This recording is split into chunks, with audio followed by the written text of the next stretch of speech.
Welcome to the DX Today podcast, your daily deep dive into the AI ecosystem. I'm Chris, and joining me as always is Laura. Hey, Chris, and hey, everyone listening. Today, we are pulling apart one of the most consequential earnings call moments I have seen in years from any tech CEO. I know exactly where you are heading with this. And you are right, this Airbnb call is the one that everybody on engineering Twitter has been arguing about all week. Let me set the stage with the actual number that broke containment. On Thursday's call, Brian Chesky told investors that AI now writes about 60% of Airbnb's new code.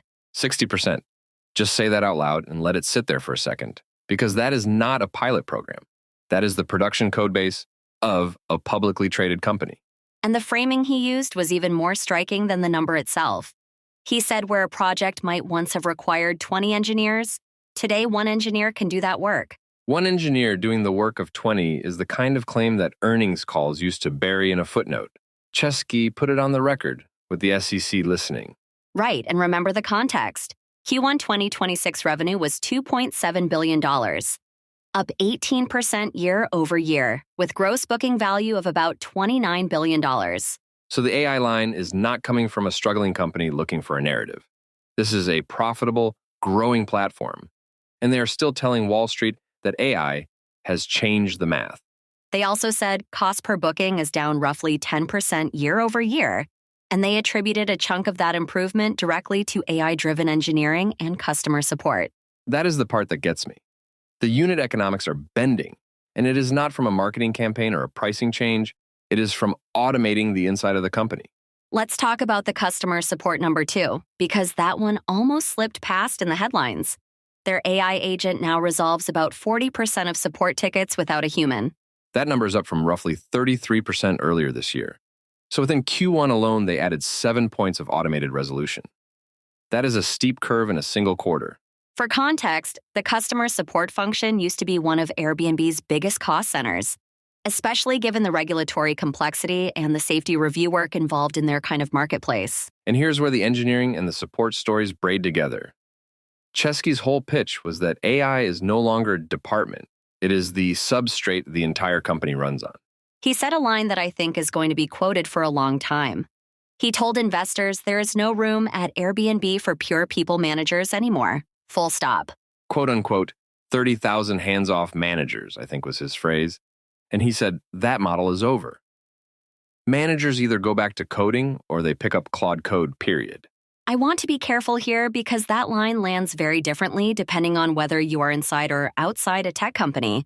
But the strategic message could not be clearer. Walk me through how you read the strategic message, because I have heard people describe this as everything from a brave repositioning to a thinly veiled threat to a third of headquarters staff.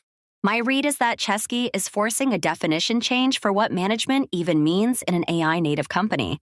If you cannot ship, you cannot lead, and that is the new rule he is setting from the top of the org. That is a huge break with a decade of management theory in tech. The whole coach not player model that Silicon Valley HR departments have been preaching since the 2010s has been quietly but firmly reversed in this single earnings call. And the timing is interesting because we have been hearing similar grumblings privately at other large tech companies for about 6 months now.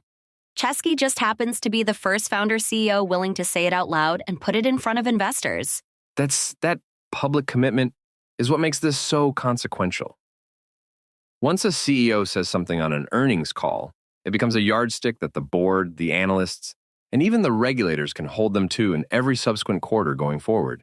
It also lines up with what we have been seeing across the industry. Shopify's president said about half of their code is AI generated. And Google has been telling everybody 75%.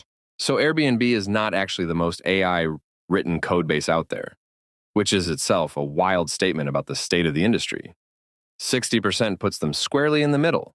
That is the part I think a lot of listeners might miss. The 60% number is news because of who is saying it and how, not because it is a record-breaking metric. Right. The newsworthiness is the disclosure, public company, earnings call, CEO on the record, paired with a workforce restructuring philosophy. That combination is what makes this a corporate governance story, not just a tech story.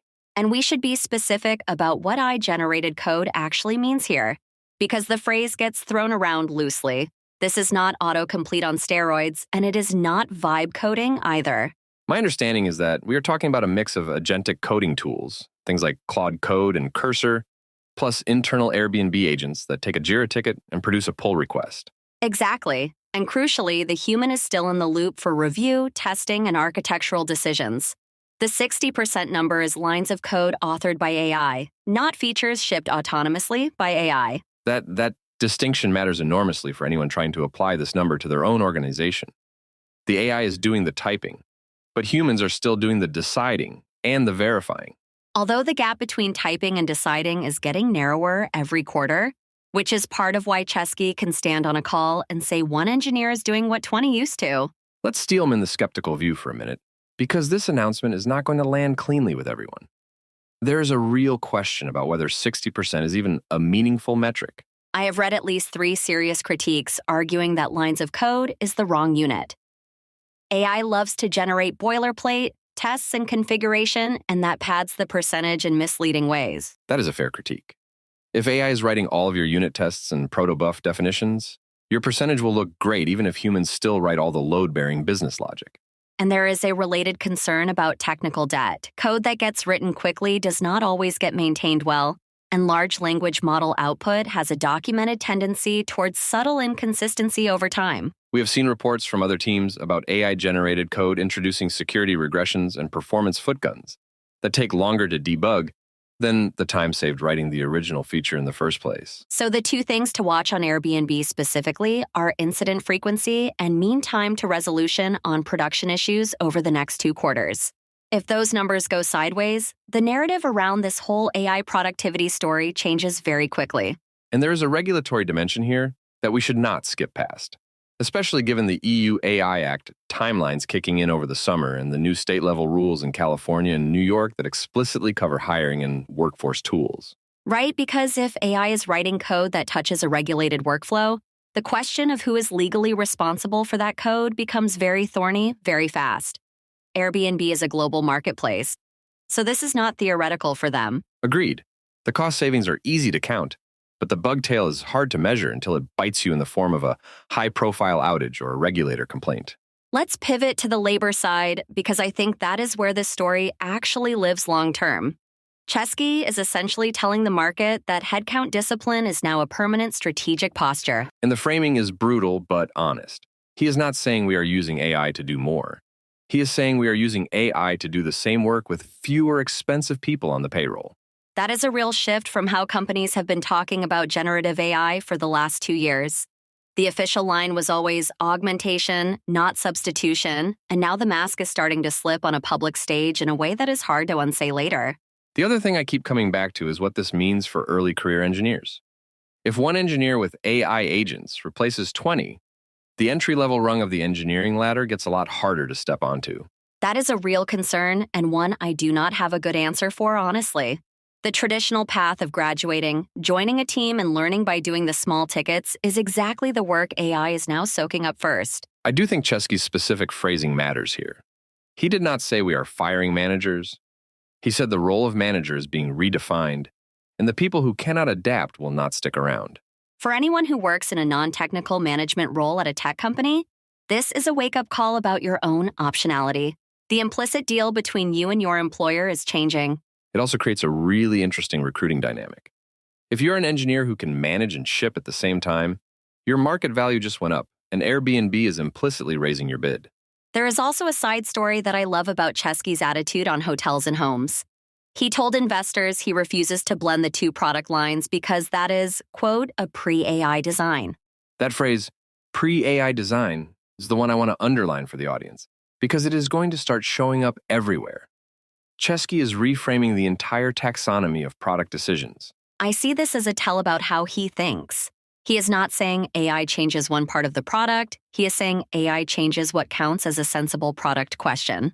That is a much bigger claim than the 60% code number, even though it got way less coverage. He is basically arguing that pre-AI product instincts will lead you astray now. And it tracks with what we have been hearing from other founder CEOs lately.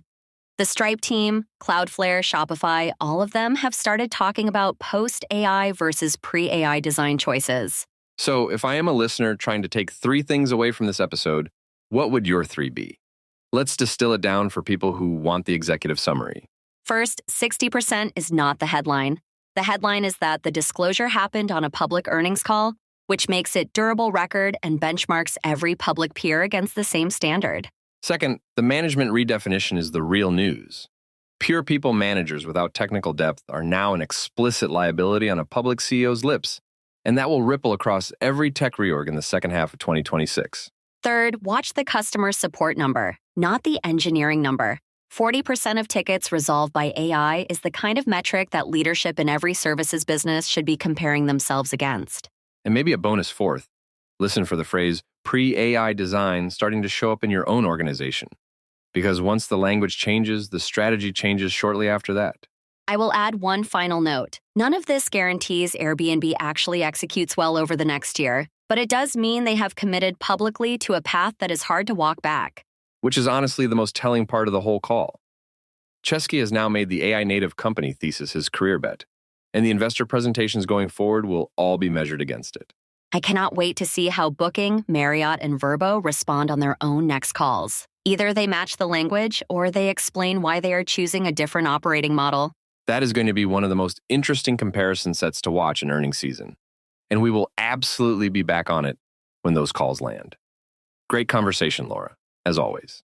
Thanks, Chris. And to everyone listening, if this episode sparks something in your own team, send it to the colleague who needs to hear it most, and we will see you tomorrow. That's all for today's episode of the DX Today podcast. Thanks for listening, and we'll see you next time.